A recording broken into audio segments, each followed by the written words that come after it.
Hello everyone. So in this video I'll show you how to do this type of paint on wall. So basically first of all you have to put this Asian Paint 3176.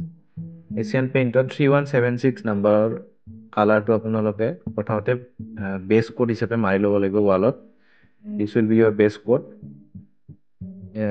একদিনৰ কাৰণে ইয়াক শুকাব দিব লাগিব. And next day after 24 hours আপোনালোকে Asian পেইণ্টৰ 8773 এই নম্বৰৰ কালাৰটো ওপৰত পুট কৰিব লাগিব. This will be your top coat. তো এই টপ কোটটো লগোৱাৰ পিছত কেনেকৈ কৰিব লাগে এইটো আপোনালোকক দেখাই আছোঁ এতিয়া.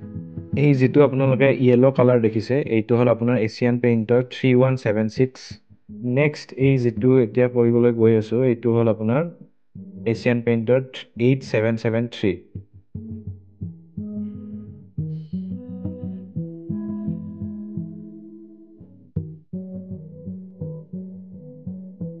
টপ কোটটো লগোৱাৰ পিছত ইমিডিয়েটলি আপোনালোকে টিস্যু পেপাৰ বা কাপোৰেৰে এইটো মুচি দিব লাগিব, যেনেকৈ আপোনালোকে ভিডিঅ'ত দেখা পাইছে. তেতিয়া আপোনালোকৰ উডেন ফিনিছটো দেখা যাব.